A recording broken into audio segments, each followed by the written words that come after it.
Getting your idle speed under control, a guide to diagnosing high idle.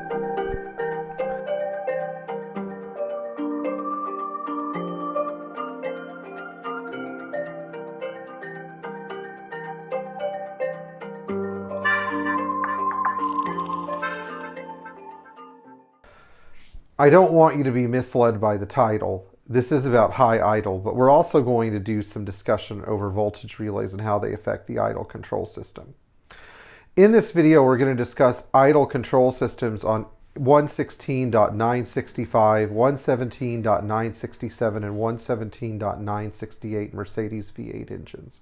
There's also going to be some information here related to the 103 engine. Now, if you're confused about that engine nomenclature, the engines I'm referring to are the engines in the 420 SEL, 560 SL, SEL, and SEC, as well as some information pertaining to the older 116 and 117 engines in your 380 and 500 models. So 380 SL, SE, SEC, 500 SE, SEL, SEC. Got it? Good. Now, one of the major complaints I get from people who buy these cars is that suddenly their idle speed goes bonkers. Let's say you have a 560 SL and you get in the car and you have a 1500 RPM idle and an ABS light on. Now, some people think that we're looking at two separate problems, an ABS problem and an idle speed control problem. But that couldn't be further from the truth, because usually the culprit is these guys, the overvoltage relays. This is the early overvoltage relay, part number, well, it's a 201 part number because it was first used in the W201 series, but it was also used starting in 1983 on the 107 series cars. And these relays were actually predated by an older overvoltage relay that can affect idle starting in 1980 on the 450 SL and of course under, when they went to an electronic idle speed valve starting in 1981 in the 380 SL. So we're going to talk a little bit more about these guys and these relays. So here are the models that have this relay. All of the 380, all of the 500 models dating from I think it's dating from 82 or 83 on the 380s, but from what I understand, all 500 SELs, SLs, etc. with electronic idle speed regulation use this part number.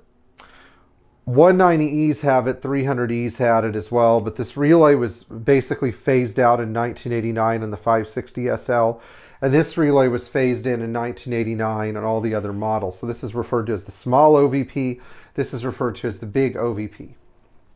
If you have ABS, then the ABS light will usually illuminate when this goes bad right when you start the engine. You start the motor, boom, ABS light. Usually on like a 380 SL, for example, because this controls the lambda system and it controls the idle control valve, what ends up happening is you get a high idle and you get no buzzing from the frequency valve and an overly rich mixture. I heard a story one time about a technician that replaced everything in the car's injection control and everything just because he didn't know that this existed. So it would help if you guys know it exists. They're about $85 from Mercedes. Only buy a Mercedes one. I'm holding a Kahler one in my hands because I usually bring parts in here that are not working. But while it is possible to repair these things, I like to, I like to actually get new ones if I can. Now, this is the late OVP. This is actually the double fuse OVP, and the part number on this is 201 540 3745. You can't interchange one for the other. This was brought into use on some models in 88 and in some models in 89. I'm pretty sure, I've never seen a 560 SL with this version, but I heard that the California emissions versions from 89 had it. Can't be sure. But what I do know is that by 89, all the rest of the models were using it. And it has the same failure pattern. When it goes bad, you get an ABS light. And on the V8 cars, you get a high idle. On the 6-cylinder cars, it's different. You may get an ABS light, but most importantly, you'll notice that the car is very hard to start. So either relay fails, W201, 4 and 6 cylinder gas cars, 124 6-cylinder cars. Cold.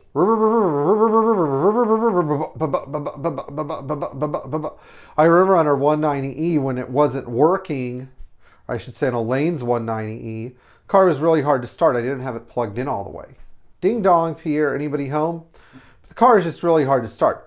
Also, if you have a diesel, here's some bonus information. If you have a diesel, you're going to find that the electronic diesel system doesn't work, your tachometer doesn't work, and your ABS system doesn't work if you have ABS. So if you're driving an 85300D, which was the first diesel model, or SD, to use this small relay, and you have no tach, and your ABS light is on, or if you have a 123 and you just have no tach, and your AC system doesn't work, which runs through the Klima relay, this guy's usually at fault. It's under the right side of the dash, mounted upward below the right heater control vent on a little stand. And you actually may have to pull the plug housing out and drill an extra hole for a dead pin in it. Oh well. Okay, so if you found this video to be helpful and a good solid explanation of all the issues with over voltage relays, I would ask you to like, share, and subscribe, and please tap the bell for notifications, and check us out for more great videos on how your Mercedes actually functions and regulates itself from this era. So, you know, this is information. By the way, other than the part, I've never charged anyone for the labor to put an OVP relay in, because the symptom is like one of those things that's out there on the internet. But anyway, I look forward to helping you guys in the future. Enjoy working on your Mercedes Benz and try to use genuine Mercedes parts. Thanks.